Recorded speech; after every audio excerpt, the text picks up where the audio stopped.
3, 2, 1. Good day everyone, Garage King here, and what is this picture? It is a picture of my old Vanagon engine that I rebuilt. Found some old footage, and you know what, I'll show you a little inspection. You can see how the case splits right here. Kind of different from an American engine, all these VW split. I'll show you how I set up the cam on it. We'll do a little bit of an inspection and just kind of go over it. And if you want a more detailed video, I'm actually doing another rebuild right now, so just let me know. Let's pan over to the intake for a second. We can see from the intake, there's just a couple bolts. One right there, one right there. So there's two bolts. Then there's the intake plenum. We go back on this side. There's two bolts, okay? And then you can see the fuel injectors here. They're actually held in by just a little bolt here, but this little bolt is part of the intake tube. So you can leave it all together when you're taking it off, and then you can split it all on the bench. It'll be a lot easier. And as you can see, they're quite rusted. They're quite rusted up here. And then to get the intake plenum off, you can see there's a bolt right there. I don't know if you can see, there you go, right there. They're all 13 mil bolts. And there's another one, and it's right on the other side, right in there. And then this whole thing should just come off as a whole unit. I think that's the best way to take it off. There's a nut on here. This is for the oil filter. So once you take this nut off, actually this thing just loosens and you can just pull it right off. Okay, so I got the crank nut loose. That was good. I just pinned it there, and actually I use a 3/4 inch breaker bar on it. I put my torque wrench on there and it was clicking at 250, so it was tighter than 250. But what I wanted to do here is when it's loose, I can just turn the engine around very easy. So I can just see, make sure everything is moving the way it should, because if one of them is not moving, then you know for sure your cam lobe is wiped out. But they're all moving, and I popped the valve cover off on the other side, and you can see they're all moving. Okay, so how do we get the pistons out? Well, it's pretty ingenious what VW did. You have to remove the rear barrels first, and then it'll expose a clip, and then you'll come to the front pistons, or in this case, it might be the rear, because here you can see we're actually facing the rear of the motor just by the way it sits. So I'm gonna turn the crank a little bit, and you can see there is the piston pin clip. So once we take that out, we will be able to remove this piston, and then we can do the other one after that. Now, once you have all the pistons out and the barrels are out, it's pretty easy to split the case. You can see here I've split the case. There's the bottom of the case, so this is where all of the hardware sits, at least the way I have it set up on the engine stand. And you can see there's the crank surfaces. They actually look pretty decent. If we pan to the rear of the engine right here, I'll just move over here. You can see there's a rear main seal. And for those of you that rebuild these engines, I must say, I don't make any commission or anything like that, but Go Westy makes a really good rear main seal that does not leak.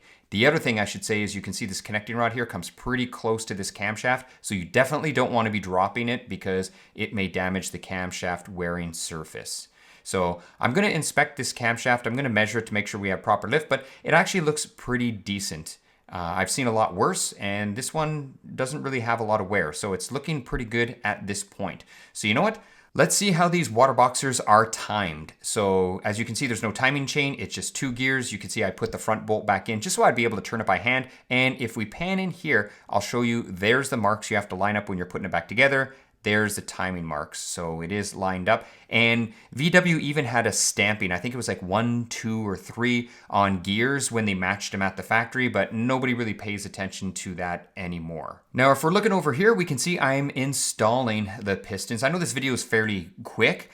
I'll definitely do another one if you guys want with more detail, but you can see I told you had to start at one side of the engine. So this is actually the front of the engine, but I know it's kind of the back, how most of us would think. And that gives me enough room to get my snap ring pliers in. Also, you notice I put a rag there just so in case it does pop out, it doesn't go into the engine. It can, land into the rag. And once we've completed that piston, obviously we'll do the same for the piston in the front or the rear, or however you want to label it.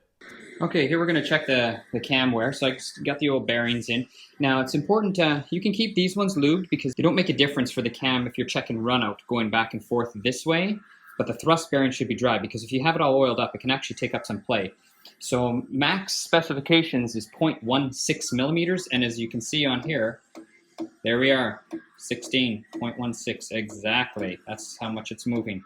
So that's the old bearing. So now we're going to put in the new bearing.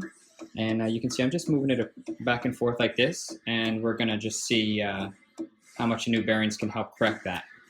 Okay, I put the new cam bearings in. They're nice, they're underneath there, but now I have an issue. When I go like this, try to move the cam, I have absolutely no play at all. Now the cam will still turn.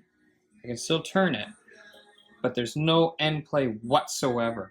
So what I'm going to have to do is take this thrust bearing out and just sand the sides of it down, just so I can get a few thou, because we don't want it too tight, because if it's too tight, you're just going to burn the bearing out, because then it's too tight and there's no lubrication, it's just going to heat up, you're just going to burn it out. So we need some play. So let's take a close look at this cam. So we can see we have our cam lobes, and if you look right here, you can see they're perfectly flat. There you go, perfectly flat.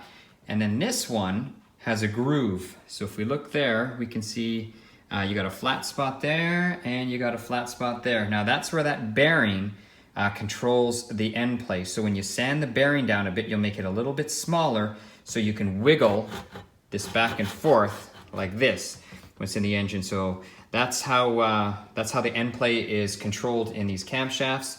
So once you install your bearings and you put your cam in, if it's too tight, like we saw, then you just sand a little bit off each side, not on the cam, on the bearing, not on the cam. Don't ever sand the cam. You sand a little bit on the bearing. And then what you're doing is you're actually making a little bit of clearance there so the cam can come back and forth. Okay, so I filed the bearings down, and we originally had 0.016, and you can see we have just it was actually 0.16, and now we have 0.06.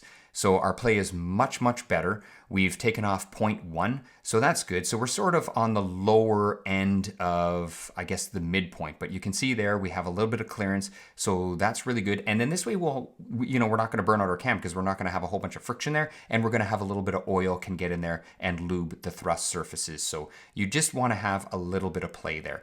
If you're wondering, this is the gasket maker I used.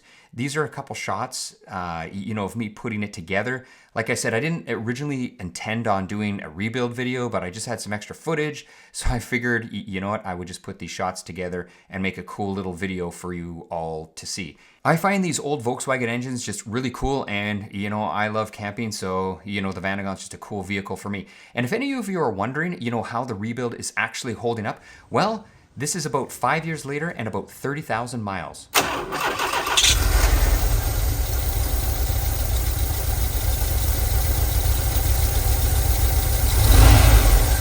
So there you have it. It still runs great, and you know what? It doesn't leak a drop of oil. It doesn't have the most horsepower, but it is pretty darn reliable. Has never left me stranded, so quite happy with it. That is it for this week's video. If you have any questions, comments, concerns, anything like that about the rebuild, please let me know. Like I said, I'm in the midst of doing another one, so I'll probably, in all likelihood, do a more detailed video next time around. So again, thanks for watching, and see you all next week.